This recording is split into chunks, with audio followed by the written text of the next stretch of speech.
মাননীয় সদস্যবৃন্দ, সংসদের শৃঙ্খলা বজায় রাখুন। অপেক্ষা করুন ভাষণের জন্য।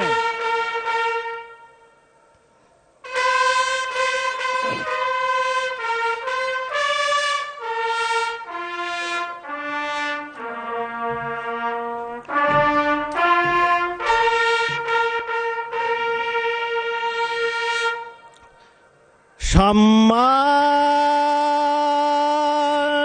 সদস্যবৃন্দ, মহামান্য রাষ্ট্রপতি,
মাননীয় সদস্যবৃন্দ,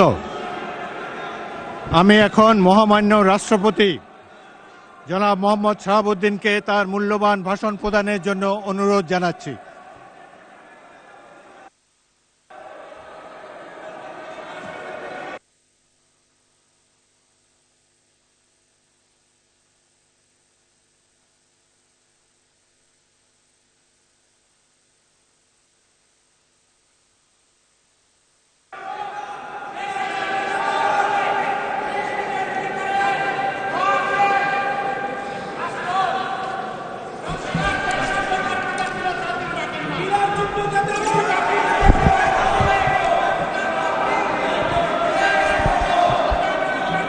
মাননীয় সদস্যবৃন্দ, সংসদের শৃঙ্খলা রক্ষা করুন।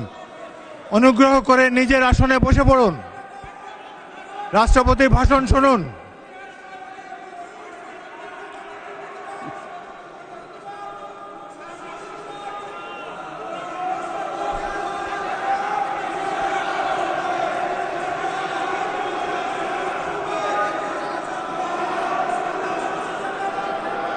बिस्मिल्लाहिर रहमानिर रहीम। সম্মানিত সংসদ নেতা ও প্রধানমন্ত্রী, জনাব স্পিকার ও ডিপ্টি স্পিকার, হিজ এক্সেলেন্সিস,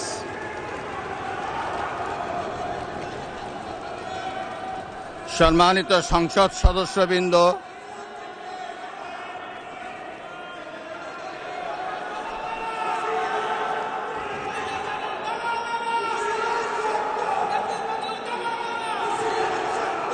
আমন্ত্রিত অতিথিবৃন্দ,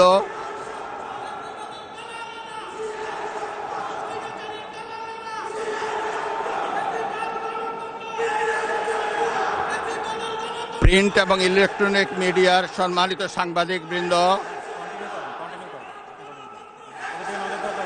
আপনাদের সবাইকে জানাই আন্তরিক অভিনন্দন ও শুভেচ্ছা।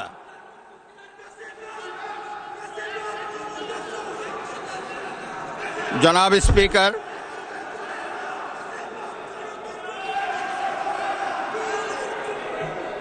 ত্রয়োদশ জাতীয় সংসদের এই উদ্বোধনী অধিবেশনে বাংলাদেশের ইতিহাসের এক ঐতিহাসিক মুহূর্ত। হাজারো শহীদের রক্তের সিঁড়ি বেয়ে দীর্ঘ ১.৫ দশকের ফ্যাসিবাদী শাসনের অবসানের পর একটি শান্তিপূর্ণ, অবাধ, সুষ্ঠু ও নিরপেক্ষ নির্বাচনের মাধ্যমে নির্বাচিত প্রতিনিধিদের নিয়ে এই মহান জাতীয় সংসদের যাত্রা শুরু হয়েছে। ত্রয়োদশ জাতীয় সংসদ নির্বাচনে অংশগ্রহণকারী সকল রাজনৈতিক দল এবং এই নির্বাচন আয়োজনের সঙ্গে সংশ্লিষ্ট সকলের প্রতি আন্তরিক অভিনন্দন।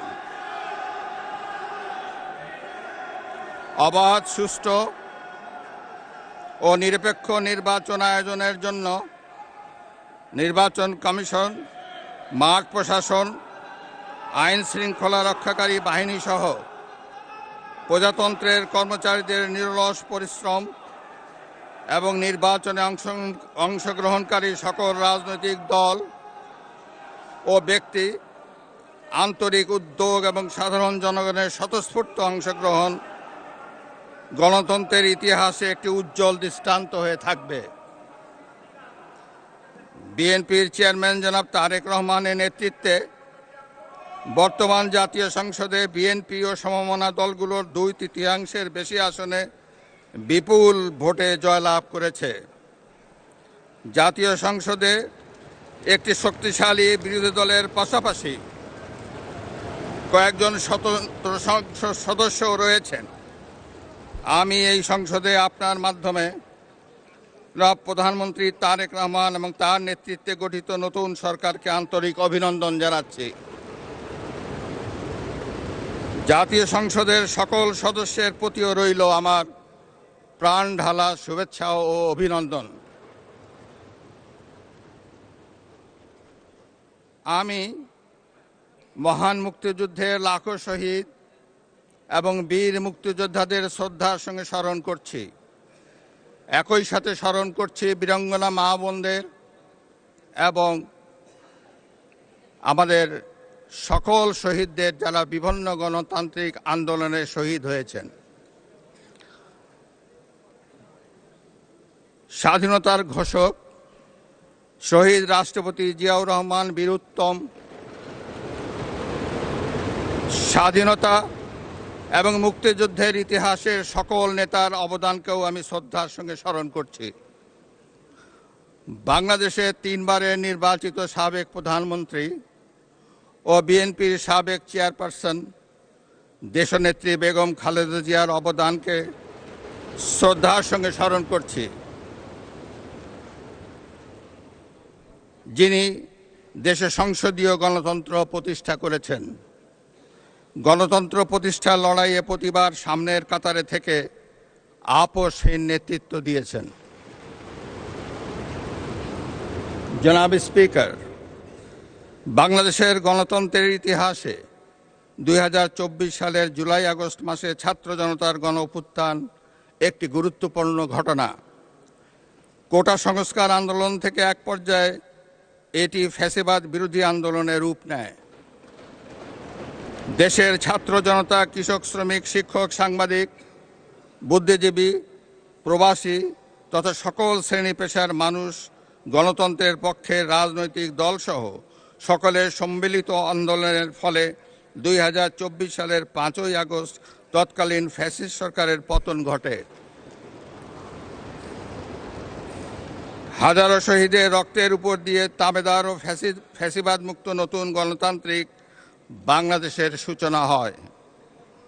আমি 2024 সালের জুলাই আগস্ট ছাত্র জনতার গণ অভ্যুত্থানে শহীদ ও আহতদের এবং দীর্ঘ 1.5 দশকের ফ্যাসিবাদী শাসন আমলে গুম, খুন, বিচার বহির্ভূত হত্যাকাণ্ড এবং ফ্যাসিবাদ বিরোধী আন্দোলনে নির্যাতন ও নিপীড়নের শিকার সাধারণ মানুষ ও রাজনৈতিক দলের সদস্যবৃন্দকে কৃতজ্ঞতার সঙ্গে স্মরণ করছি, যাদের অসামান্য ত্যাগের মাধ্যমে বাংলাদেশ ফ্যাসিবাদ মুক্ত হয়ে গণতন্ত্রের পথে যাত্রা শুরু করেছে। সকলকে জানাই আমার আন্তরিক শ্রদ্ধা। 2024 সালের গণ অভ্যুত্থানে সহস্রাধিক মানুষ শহীদ হয়েছেন। নারী, পুরুষ, শিশুসহ আহত ও পঙ্গু হয়েছেন কমপক্ষে 30,000 মানুষ। 5 শতাধিক মানুষ চোখ হারিয়ে অন্ধত্ব বরণ করেছেন। গণতান্ত্রিক আন্দোলনের শহীদদের আকাঙ্ক্ষিত বাংলাদেশ প্রতিষ্ঠার লক্ষ্যে সরকার কার্যক্রম অব্যাহত রেখেছে। 2024 সালে ছাত্র জনতার গণ অভ্যুত্থানে আহতদের দেশের বিভিন্ন হাসপাতালে চিকিৎসা চলমান রয়েছে। 137 জন গুরুতর আহত জুলাই যোদ্ধাকে উন্নত চিকিৎসার জন্য বিদেশে পাঠানো হয়েছে। আহতদের 12,043টি স্বাস্থ্য কার্ড দেওয়া হয়েছে। 1971 সালের বীর মুক্তিযোদ্ধা ও 2024 সালের জুলাই যোদ্ধাদের চিকিৎসা সহায়তা ও ভাতা অনলাইন ব্যাংকিং সিস্টেমে পরিচালিত হচ্ছে।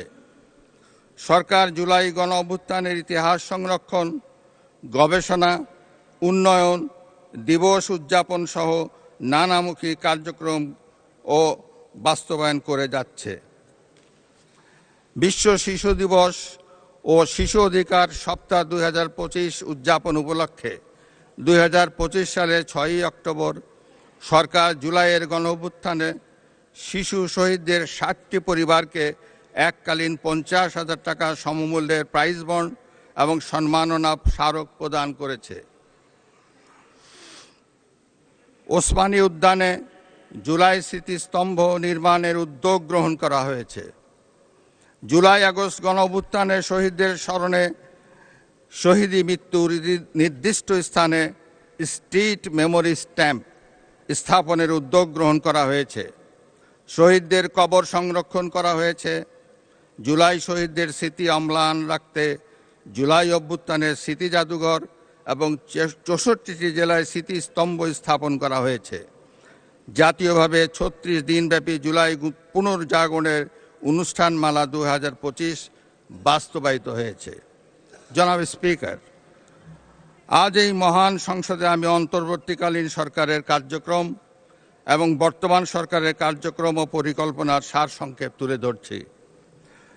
তবে বক্তব্যের বিস্তারিত সংসদ সদস্যদের সামনে লিখিতভাবে উপস্থাপিত হয়েছে। জনাব স্পিকার, বর্তমান বৈশ্বিক অর্থনীতি এবং অস্থিতিশীল সময় অতিক্রম করছে। বাংলাদেশের সামষ্টিক অর্থনৈতিক পরিস্থিতি 2023-24 অর্থবছরের তুলনায় 2024-25 অর্থবছরে অনেকটা স্থিতিশীল রয়েছে। রেমিটেন্স সহ আরও কয়েকটি সূচক ইতিবাচক ধারায় ফিরতে শুরু করেছে। 2025-26 অর্থবছরে অর্থনৈতিক পরিস্থিতি আরও সুদৃঢ় হবে বলে সরকার আশা করে। একদিকে বিশ্বে যুদ্ধ পরিস্থিতি এবং অপর দিক থেকে মুদ্রাস্ফীতি, রাজস্ব জিডিপির নিম্ন হার, এ ধরনের বিদ্যমান পরিস্থিতিতে দেশের অর্থনীতিতে নানা চ্যালেঞ্জ রয়েছে। পয়েন্ট টু পয়েন্ট মূল্যস্ফীতি 2025 সালের জানুয়ারি মাসে 9.94% থেকে হ্রাস পেয়ে 2026 সালের জানুয়ারি মাসে 8.58% দাঁড়িয়েছে। আশা করা যায় পরবর্তী মাসগুলোতে মূল্যস্ফীতি হ্রাসের ধারা অব্যাহত থাকবে। তৈরি পোশাক খাত থেকে গত এক বছরে 39.35 বিলিয়ন ইউএস ডলার অর্জিত হয়েছে। 2024-25 অর্থ বছরে রপ্তানি 8.60% বৃদ্ধি পেয়ে 48,300 মিলিয়ন ইউএস ডলারে দাঁড়িয়েছে। 2026 সালের 19 ফেব্রুয়ারি বৈদেশিক মুদ্রা রিজার্ভ দাঁড়িয়েছে 34.78 বিলিয়ন ইউএস ডলার। বর্তমান সরকার আরও নতুন রপ্তানি খাত এবং রপ্তানি বাজার আরও সম্প্রসারিত করার লক্ষ্য নিয়ে সুনির্দিষ্ট কর্মসূচি বাস্তবায়নের কার্যক্রম শুরু করেছে। সরকার বাংলাদেশ ব্যাংক, রাষ্ট্রায়ত্ত ও বেসরকারি ব্যাংক, আর্থিক প্রতিষ্ঠান, বীমা কোম্পানি এবং পুঁজিবাজারের সঙ্গে সমন্বয়ের মাধ্যমে তদারকি কার্যক্রম উন্নতকরণ, আমানতকারীদের সুরক্ষা নিশ্চিতকরণ এবং খেলাপি ঋণ হ্রাসে গুরুত্ব দিয়েছে। বর্তমান সরকার ব্যাংক খাতে সুশাসন, মুদ্রাস্ফীতি নিয়ন্ত্রণ, সুদের হার যৌক্তিকরণ এবং জনগণের আস্থা ফিরিয়ে আনার জন্য কার্যকর নীতি প্রণয়ন করবে বলে আশা রাখি। এ লক্ষ্যে অর্থনৈতিক সংস্কার কমিশন গঠন করা হবে। পুঁজিবাজারের সংস্কারের জন্য একটি পুঁজিবাজার সংস্কার কমিশন গঠনের পাশাপাশি ফ্যাসিবাদের শাসন আমলে পুঁজিবাজারে সংগঠিত অনিয়মও তদন্ত করবে। জনাব স্পিকার, 2025-26 অর্থ বছরের এডিপি প্রণয়ন দেশের অর্থনৈতিক প্রবৃদ্ধি বজায় রাখা, বেকারত্ব হ্রাস, কর্মসংস্থানের সুযোগ সৃষ্টি, দরিদ্র বিমোচন, কৃষি ও শিল্পের উন্নয়ন, মানব সম্পদ উন্নয়ন এবং জীবনমান উন্নয়নে বিশেষ গুরুত্ব দেওয়া হয়েছে। বর্তমান সরকার অর্থনীতির গণতন্ত্রায়ন, অলিগার্কিক কাঠামো ভেঙে জনগণের অংশগ্রহণ নিশ্চিত করবে। ঋণ নির্ভর অর্থনীতিকে বিনিয়োগ নির্ভর অর্থনীতিতে রূপান্তরই হবে বর্তমান সরকারের মূল লক্ষ্য। কর্মসংস্থান সৃষ্টি ও সম্পদ তৈরিতে বিনিয়োগ নির্ভর অর্থনীতি হবে চালিকা শক্তি। বর্তমান সরকার 2034 সালের মধ্যে $1 ট্রিলিয়ন অর্থনীতি গড়ে তোলার লক্ষ্যমাত্রা নির্ধারণ করেছে। বাংলাদেশের কৃষি খাত, খাদ্য ও পুষ্টি নিরাপত্তা নিশ্চিতকরণ, কর্মসংস্থান সৃষ্টি, দারিদ্র্য হ্রাস এবং অর্থনৈতিক স্থিতিশীলতা অর্জনের গুরুত্বপূর্ণ ভূমিকা করছে। বর্তমান সরকার কৃষক ও কৃষি উন্নয়নকে অগ্রাধিকার দিয়ে কৃষক কার্ডের মাধ্যমে কৃষক ও কৃষির সার্বিক সুরক্ষা নিশ্চিত করার পদক্ষেপ গ্রহণ করেছে। বর্তমান সরকার ইতিমধ্যে 10,000 টাকা পর্যন্ত সুদসহ কৃষি ঋণ মওকুফ করার সিদ্ধান্ত ঘোষণা করেছে। এর ফলে 11 লাখেরও বেশি কৃষক সরাসরি উপকৃত হবে। জনাব স্পিকার, 2024 সালের গণঅভ্যুত্থানের উদ্দেশ্য ছিল ফ্যাসিবাদের পতন ঘটিয়ে জনগণের সরাসরি ভোটে জনগণের কাছে জবাবদিহিমূলক সরকার গঠনের মাধ্যমে একটি বৈষম্যহীন ন্যায়ভিত্তিক গণতান্ত্রিক রাষ্ট্র এবং সমাজ বিনির্মাণ। সেই লক্ষ্য অর্জনে ফ্যাসিবাদ পতন পরবর্তী সরকার কর্তৃক রাষ্ট্র মেরামতের অংশ হিসাবে জনগুরুত্বপূর্ণ খাত সংস্কারের লক্ষ্যে 11টি সংস্কার কমিশন গঠন করা হয়েছিল। বর্তমান সরকারও করব কাজ, গড়ব দেশ, সবার আগে বাংলাদেশ, এই স্লোগানকে উপজীব্য করে দলীয় নির্বাচনী ইশতেহার ঘোষণা করেছিল। ইশতেহারে রাষ্ট্র ব্যবস্থার সংস্কারের গণতন্ত্র, জবাবদিহিতা ও সুশাসন এই 3টি বিষয়কে অগ্রাধিকার দেওয়া হয়েছে। তবে সরকারের সকল পরিকল্পনা বাস্তবায়নের জন্য প্রয়োজন কঠোর হস্তে দুর্নীতি নিয়ন্ত্রণ এবং আইন শৃঙ্খলা পরিস্থিতির উন্নয়ন। এই 2টি বিষয় নিয়ন্ত্রণে বর্তমান সরকার দৃঢ়তার সঙ্গে কাজ করছে। দেশে দুর্নীতি নিয়ন্ত্রণে বিএনপি সরকারের ট্র্যাক রেকর্ড রয়েছে। তৎকালীন আওয়ামী লীগ সরকারের বাংলাদেশকে দুর্নীতিতে চ্যাম্পিয়ন বানিয়ে 2001 সালের জুন মাসে ক্ষমতা থেকে বিদায় নিয়েছিল। 2001 সালের অক্টোবর মাসে পূর্ববর্তী সরকারের রেখে যাওয়া দুর্নীতিতে চ্যাম্পিয়ন বাংলাদেশের দায়িত্ব নিয়ে বেগম খালেদা জিয়ার নেতৃত্বাধীন সরকার দুর্নীতি দমনে কঠোর পদক্ষেপ গ্রহণ করে। এছাড়া দুর্নীতি প্রতিরোধের লক্ষ্যে দুর্নীতি দমন কমিশন আইন 2004 প্রণয়ন করে। এর ফলে বিশ্বে দুর্নীতিতে চ্যাম্পিয়ন হওয়ার কলঙ্ক থেকে বাংলাদেশ মুক্তি পায়। 2006 সালের অক্টোবর মাসে বিএনপি যখন রাষ্ট্র ক্ষমতা থেকে বিদায় নেয়, তার অনেক আগেই বিশ্বে দুর্নীতিতে চ্যাম্পিয়নের কলঙ্ক থেকে মুক্ত হয়ে বাংলাদেশ এশিয়ার ইমার্জিং টাইগার হিসাবে স্বীকৃতি পায়। এবারও দুর্নীতি দমন এবং আইন শৃঙ্খলা নিয়ন্ত্রণই হবে বর্তমান সরকারের প্রথম এবং প্রধান অগ্রাধিকার। জনাব স্পিকার, দেশের অর্ধেকেরও বেশি নারী শক্তিকে রাষ্ট্র রাজনীতির মূলধারার বাইরে রেখে স্বনির্ভর বাংলাদেশ গড়ে তোলা সম্ভব নয়। নারীর অর্থনৈতিক ক্ষমতায়ন নিশ্চিত করতে বর্তমান সরকার নানামুখী পদক্ষেপ গ্রহণ করেছে। এরই অংশ হিসাবে বর্তমান সরকার দেশের প্রতিটি পরিবারের নারী প্রধানের নামে ফ্যামিলি কার্ড ইস্যু করার কার্যক্রম চালু করেছে। প্রতিটি পরিবারে নারী প্রধানের নামে ফ্যামিলি কার্ড ইস্যু হলেও প্রথম পর্যায়ে প্রান্তিক ও নিম্ন আয়ের পরিবারগুলোকে আত্মনির্ভরশীল হতে ফ্যামিলি কার্ডের মাধ্যমে নগদ 2,500 টাকা কিংবা সমপরিমাণ প্রয়োজনীয় খাদ্য সহায়তা দেওয়া হবে। সরকার ইতোমধ্যে দেশের 14টি জেলায় পাইলট প্রকল্প হিসাবে ফ্যামিলি কার্ড চালু করেছে। সহায়তার পরিমাণের চেয়েও এই ফ্যামিলি কার্ডকে সরকার নারীর অর্থনৈতিক ক্ষমতায়নের প্রতীক হিসাবে বিবেচনা করছে। সরকার দেশের দুর্যোগ ব্যবস্থাপনা পদ্ধতিকে শক্তিশালী করার লক্ষ্যে সংস্কার সহ বিভিন্ন কর্মসূচি বাস্তবায়ন করছে, যা সার্বিক ঝুঁকি হ্রাস ব্যবস্থাপনা উত্তরণে সহায়তা করছে। উক্ত কার্যক্রমগুলোর মধ্যে রয়েছে গ্রামীণ রাস্তায় 15 মিটার দৈর্ঘ্য পর্যন্ত সেতু, কালভার্ট নির্মাণ, বন্যা আশ্রয় কেন্দ্র ও বহুমুখী ঘূর্ণিঝড় আশ্রয় কেন্দ্র নির্মাণ, অতি দরিদ্রদের জন্য কর্মসৃজন কর্মসূচি, হেরিংবন্ড রাস্তা নির্মাণ, বহুমুখী উদ্ধার ও অনুসন্ধান কাজের জন্য যন্ত্রপাতি, নৌযান সংগ্রহ, পরিচালনা ও রক্ষণাবেক্ষণ, টিআর, কাবিখা, কাবিটা, সিপিপি কর্মসূচি এবং শরণার্থী বিষয়ে কার্যক্রম হাতে নিয়েছে। সরকার দরিদ্র বিমোচন, সামাজিক সুরক্ষা ও অন্তর্ভুক্তিমূলক উন্নয়নের উপর বিশেষ গুরুত্ব দিয়ে আসছে।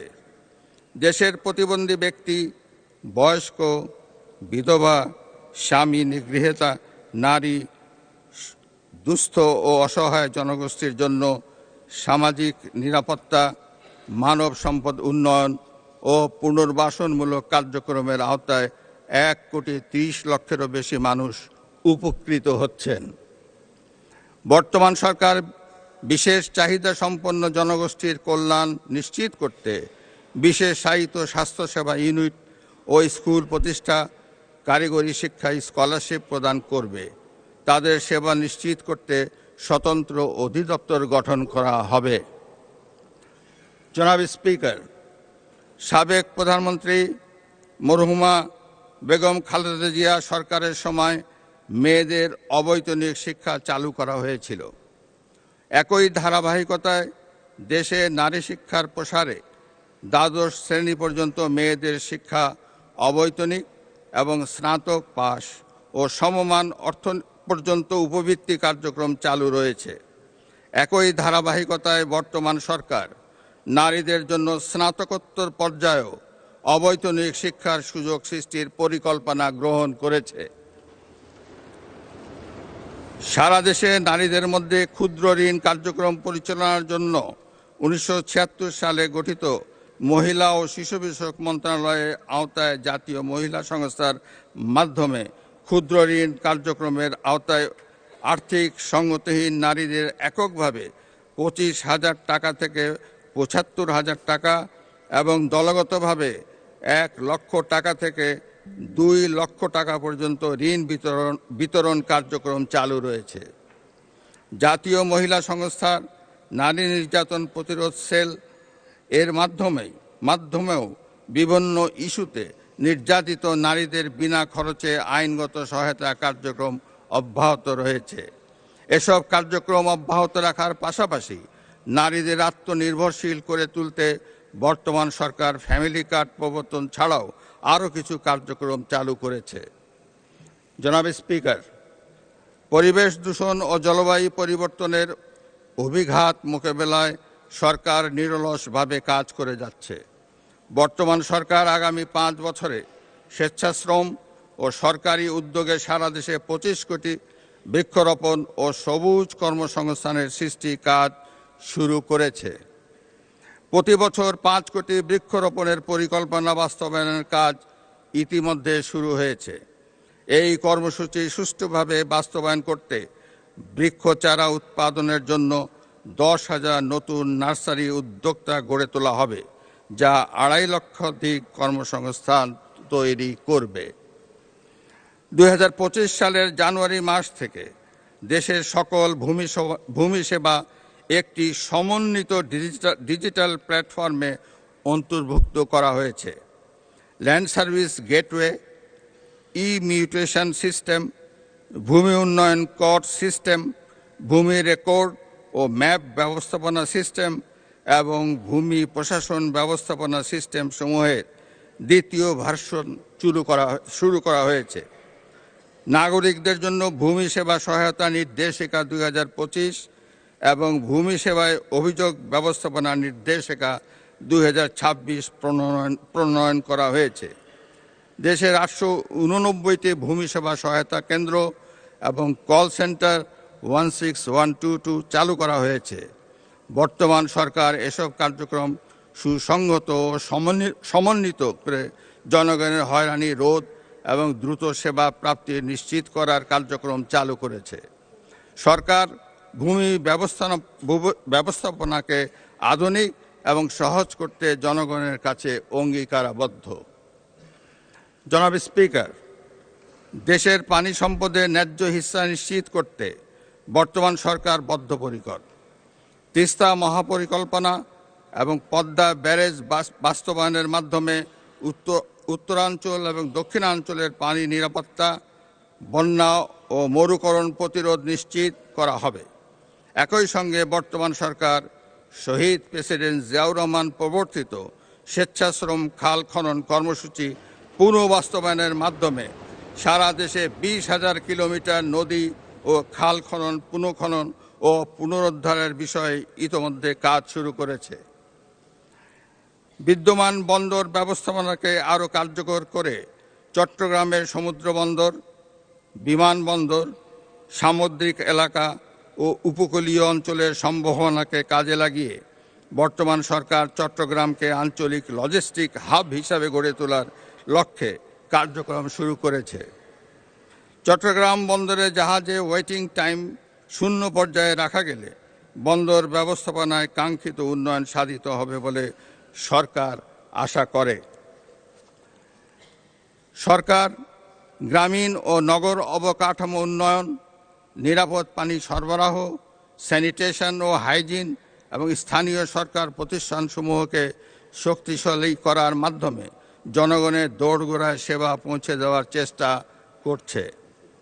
এলজিইডির মাধ্যমে সড়ক উন্নয়ন ও ফুটপাত, সেতু ও কালভার্ট, সাইক্লোন শেল্টার এবং উপজেলা কমপ্লেক্স ভবন নির্মাণ এবং সম্প্রসারণ করা হচ্ছে। পার্বত্য চট্টগ্রাম অঞ্চল এবং অঞ্চলের জনগোষ্ঠীর আর্থসামাজিক অগ্রগতি, অবকাঠামো এবং অন্যান্য খাতসমূহ টেকসই উন্নয়নের লক্ষ্যে সরকার নিরলসভাবে কাজ করে যাচ্ছে। পার্বত্য চট্টগ্রাম অঞ্চলের উন্নয়ন ও নিরাপত্তার ক্ষেত্রে শহীদ রাষ্ট্রপতি জিয়াউর রহমানের ভূমিকা ছিল অপরিসীম। তিনিই প্রথম পাহাড়ি জনগোষ্ঠী ও সরকারের মধ্যে চলমান সংঘাত নিরসনের জন্য শান্তির উদ্যোগ গ্রহণ করেন এবং উন্নয়নের ধারা অব্যাহত রাখেন। জনাব স্পিকার, 1978 সালে প্রতিষ্ঠিত যুব উন্নয়ন অধিদপ্তর প্রতিষ্ঠার পর থেকে যুব উন্নয়নে, বিশেষ করে যুবাদের আত্মকর্মসংস্থান সৃষ্টিতে গুরুত্বপূর্ণ কার্যক্রম বাস্তবায়ন করে চলেছে। বিদ্যমান কর্মসূচি ছাড়াও বর্তমান সরকার সকল মহানগর ও সারা দেশে যুব উন্নয়নে কর্মসংস্থান প্রশিক্ষণ সহ বিস্তারিত কার্যক্রম বাস্তবায়ন শুরু করেছে। বিভিন্ন আর্থসামাজিক কর্মসূচি ছাড়াও ক্রীড়াকে পেশা হিসাবে প্রতিষ্ঠিত করতে বর্তমান সরকার ফুটবল, ক্রিকেট, দাবা, সাঁতার, ক্যারাটে, ভলিবল, ব্যাডমিন্টন, অ্যাথলেটিক্স সহ বিভিন্ন খেলাধুলাকে একাডেমিক কারিকুলামে একটি আলাদা বিষয় হিসাবে অন্তর্ভুক্ত করার সিদ্ধান্ত নিয়েছে এবং সারা দেশে নতুন 20 স্পোর্টস কর্মসূচির মাধ্যমে প্রতিভা অন্বেষণের কার্যক্রম শুরু হয়েছে। প্রায় 2 দশক ধরে আমাদের দেশের সাংস্কৃতিক অঙ্গনে সীমাহীন অধোগতি হয়েছে। সংস্কৃতির নামে নানা প্রবণতা দেশের মানুষের চেতনা ও মননে যে ক্ষতির সৃষ্টি করেছে তা খুবই উদ্বেগের বিষয়। এই সংকট দেশের ভাষা, সংস্কৃতি ও কৃষ্টিকে বিপন্ন করে তুলেছে। এই সমস্যাকে বর্তমান সরকার বিবেচনায় নিয়েছে এবং সুস্থ ও সাবলীল গণতান্ত্রিক সংস্কৃতি বজায় রাখতে নানা গুরুত্বপূর্ণ কর্মসূচি হাতে নিয়েছে, যা বাংলাদেশে নতুন চেতনার উন্মেষ ঘটাবে। জনাব স্পিকার, সরকারি ও বেসরকারি ব্যবস্থাপনায় 2026 সালে মোট 78,500 জন হজযাত্রী হজ পালন করবেন। হজ যাত্রীদের ফ্লাইট খরচ কমানোর জন্য বর্তমান সরকার উদ্যোগ নিয়েছে। একই সঙ্গে সমাজের প্রতিটি শ্রেণী পেশার মানুষের জীবনমান উন্নয়নে বর্তমান সরকার সাধ্যমতো আর্থিক সহায়তা কার্যক্রম হাতে নিয়েছে। এরই অংশ হিসাবে সরকার দেশের 3.5 লক্ষাধিক মসজিদের খতিব, ইমাম মুয়াজ্জিন সাহেবদের সরকারি ব্যবস্থাপনায় ধারাবাহিকভাবে মাসিক সম্মানী প্রদানের কার্যক্রম শুরু করেছে। পবিত্র রমজান মাসের থেকেই এই উদ্যোগ ধারাবাহিকভাবে বাস্তবায়নের কাজ শুরু হয়েছে।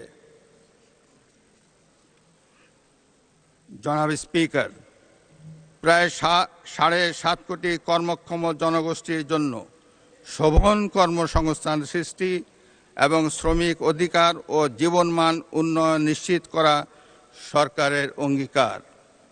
বর্তমান সরকার বিদ্যমান শ্রমবাজার সংরক্ষণের পাশাপাশি নতুন শ্রমবাজার সৃষ্টি সুনির্দিষ্ট পরিকল্পনা গ্রহণ করেছে।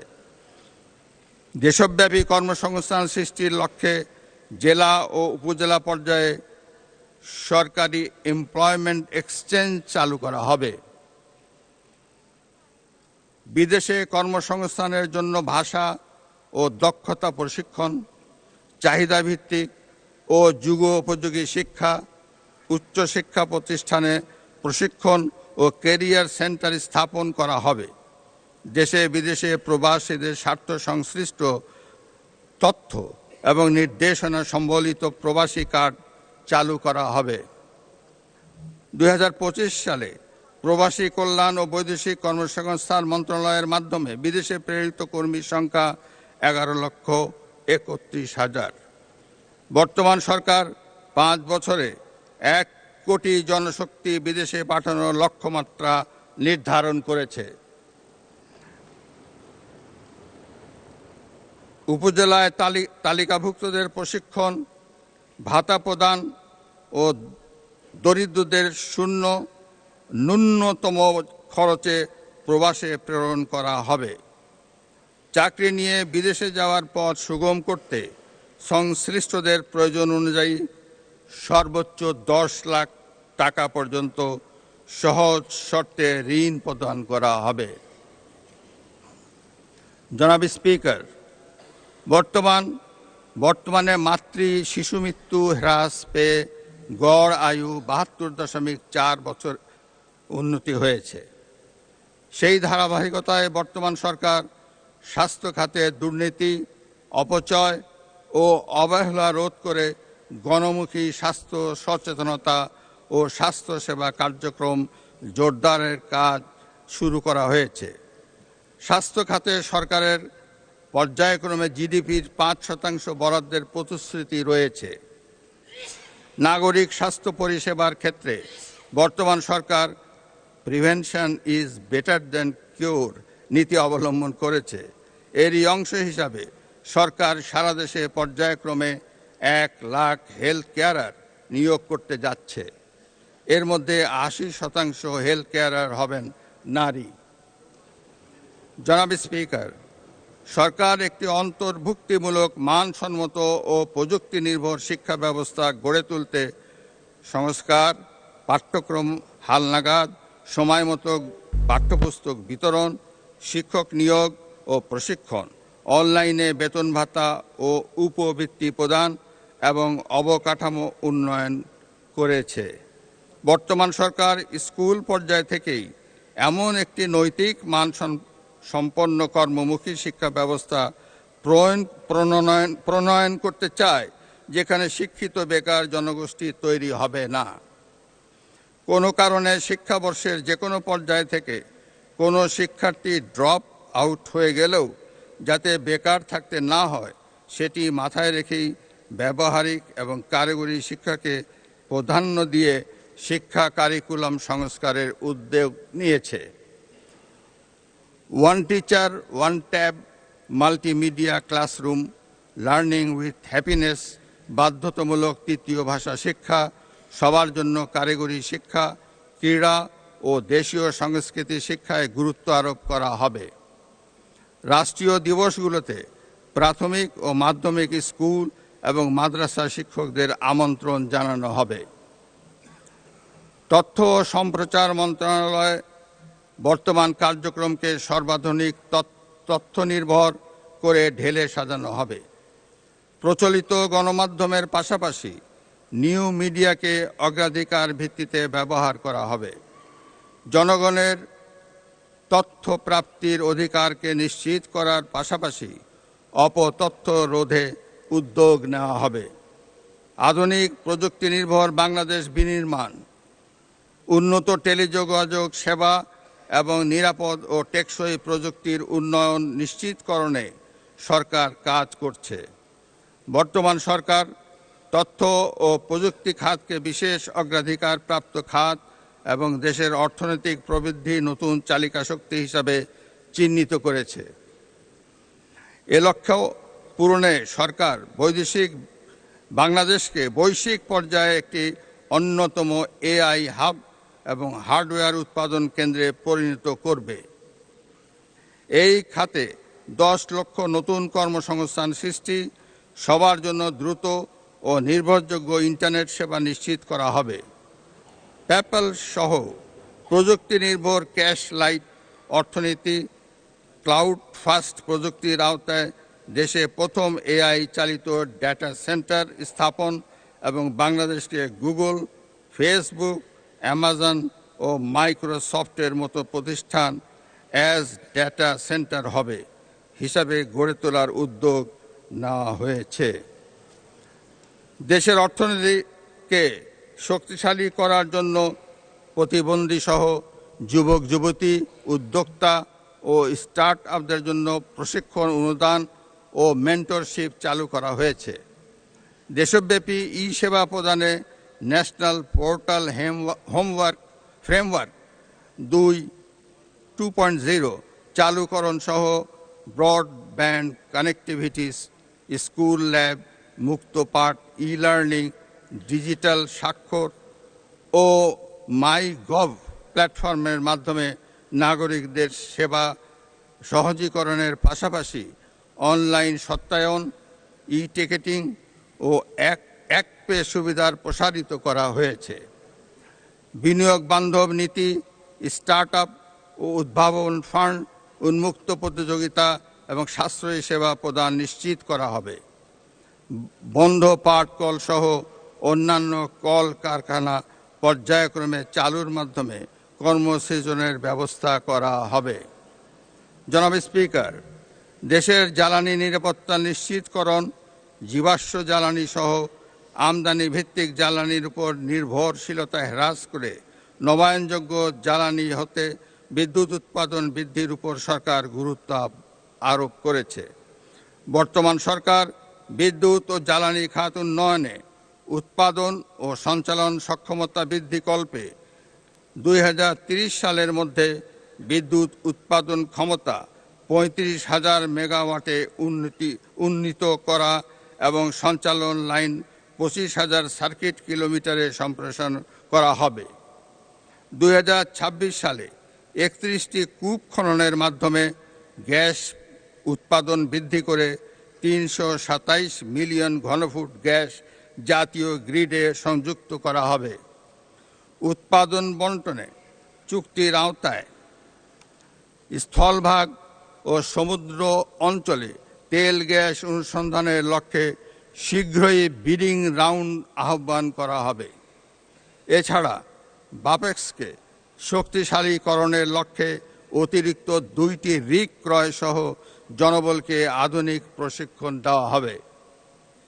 জনাব স্পিকার, দেশের আর্থসামাজিক উন্নয়নে নিরাপদ, আধুনিক ও পরিবেশ বান্ধব সড়ক নেটওয়ার্ক গড়ে তুলতে সরকার কাজ করছে।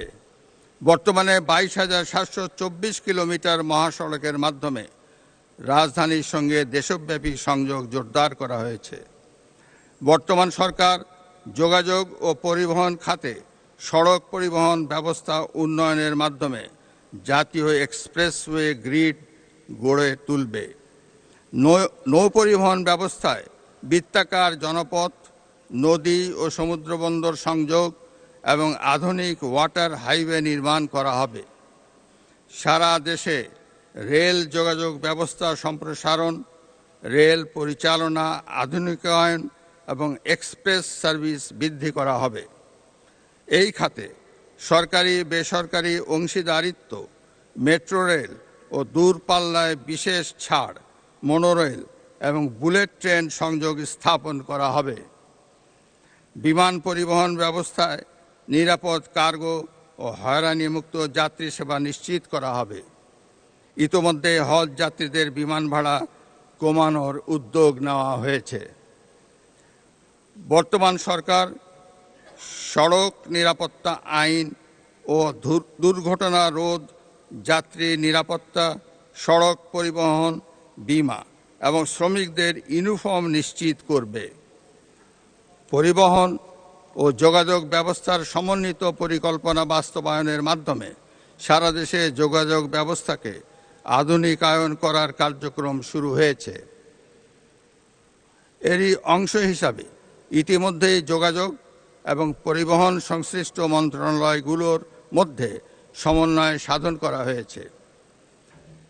নিরাপদ, সাশ্রয়ী, আধুনিক ও পরিবেশ বান্ধব রেলওয়ে পরিবহন ব্যবস্থা নিশ্চিত করতে সরকার কাজ করছে।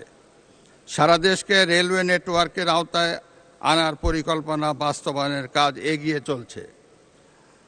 যাত্রী সেবার মান উন্নয়নে টিকিটিং আধুনিকীকরণ, কমিউটার ট্রেন চালু ও নারীদের জন্য পৃথক কোচ সংরক্ষণ করা হয়েছে।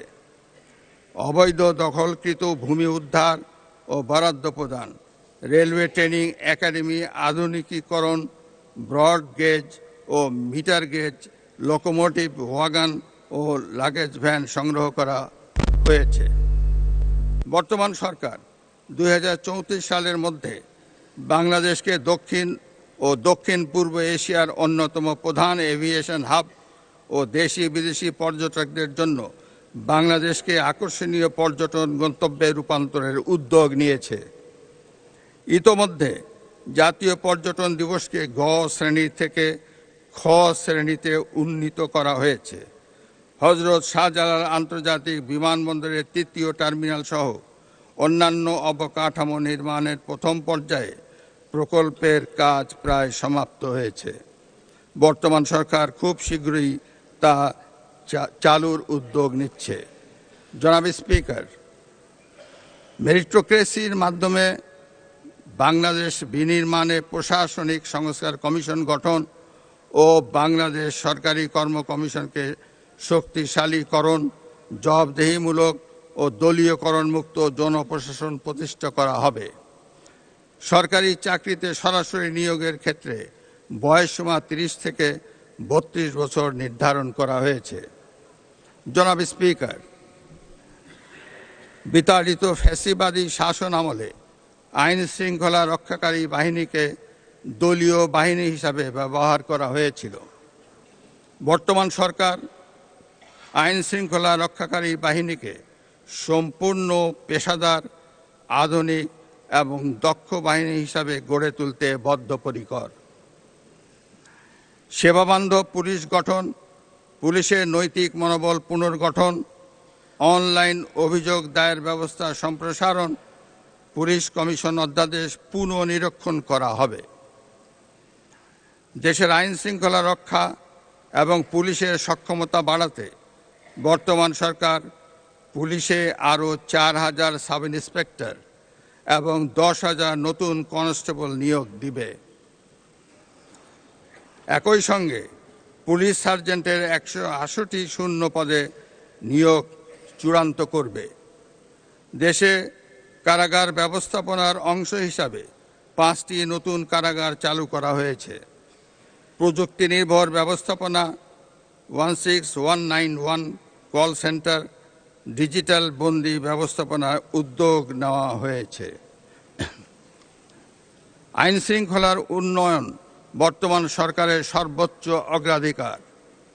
দেশের প্রতিটি নাগরিক যাতে ঘরে বাইরে শান্তি, স্বস্তি এবং নিরাপত্তা বোধ করেন, এটি নিশ্চিত করার লক্ষ্যেই সরকার সকল কার্যক্রম বাস্তবায়ন করছে।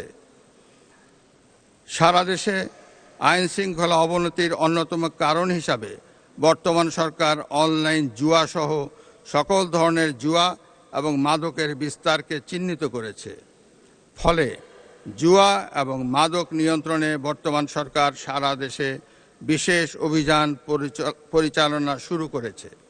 একই সঙ্গে অবৈধ অস্ত্র, গোলাবারুদ, ধারালো অস্ত্র ও হাতবোমা উদ্ধার এবং অপরাধীদের গ্রেপ্তার অভিযান চলবে। এছাড়া চিহ্নিত চাঁদাবাজ ও সন্ত্রাসীদের বিরুদ্ধে সুপরিকল্পিত অভিযান পরিচালনার উদ্যোগ নেওয়া হবে। জনাব স্পিকার, জুলাই আগস্ট 2024 পরবর্তী সময়ে বাংলাদেশ সেনাবাহিনী আইন শৃঙ্খলা রক্ষা, নির্বাচন সহায়তা, বন্যার্তদের উদ্ধার ও পুনর্বাসনে গুরুত্বপূর্ণ ভূমিকা পালন করেছে। পার্বত্য অঞ্চল ও জোরপূর্বক বাস্তুচ্যুত মিয়ানমারের নাগরিকদের ক্যাম্পে নিরাপত্তা নিশ্চিতের সুদূর প্রসারী ভূমিকা রাখছে। জাতিসংঘ শান্তিরক্ষা মিশনে দক্ষতার সঙ্গে অংশগ্রহণ করে দেশের ভাবমূর্তি উজ্জ্বল করেছে এবং আন্তর্জাতিক ক্রীড়াক্ষেত্রেও তাদের সফলতা উল্লেখযোগ্য। বর্তমান সরকার মনে করে সুশৃঙ্খল, রাজনীতিমুক্ত ও যুগ উপযোগী সক্ষমতায় গড়ে ওঠা প্রতিরক্ষা বাহিনী কেবল দেশকে নিরাপদ রাখতে পারে। ফলে প্রতিরক্ষা ব্যবস্থা জোরদারে সুশৃঙ্খল ও আধুনিক সশস্ত্র বাহিনী গড়ে তুলে চতুর্মাত্রিক সক্ষমতা ও বিশ্বাসযোগ্য প্রতিরোধ ক্ষমতা নিশ্চিত করা হবে। বর্তমান সরকার একটি জাতীয় নিরাপত্তা কৌশল প্রণয়ন করবে। এতে মাল্টি ডোমেইন যুদ্ধ ক্ষমতা, স্থল, নৌ ও বিমান বাহিনীর শক্তিমত্তা এবং দেশীয় প্রযুক্তিগত সক্ষমতা বৃদ্ধিতে অগ্রাধিকার দেওয়া হবে। সন্ত্রাসবাদ, চরমপন্থা ও উগ্রবাদের বিরুদ্ধে শূন্য সহনশীলতার নীতিতে কঠোর অবস্থান গ্রহণ করে জাতীয় ঐক্যমত্য গড়ে তোলা হবে এবং আইনগত ব্যবস্থার পাশাপাশি সামাজিক ও প্রতিরোধমূলক কৌশল বাস্তবায়নের মাধ্যমে এসব হুমকি সম্পূর্ণরূপে দমন করা হবে। জনাব স্পিকার, আইনের শাসন প্রতিষ্ঠা করার লক্ষ্যে সরকার অঙ্গীকারবদ্ধ। বর্তমান সরকার বিচার বিভাগের কার্যক্রম, স্বাধীনতা নিশ্চিতকরণ, মামলার জট হ্রাস ও বিচার প্রাপ্তি, হয়রানি মুক্তিকরণ, দুর্নীতিমুক্তকরণে বিচার সেবা আধুনিকীকরণ, বিচারপতি নিয়োগ আইন প্রণয়ন, জুডিশিয়াল কমিশন গঠন, সুপ্রিম জুডিশিয়াল কাউন্সিল ব্যবস্থার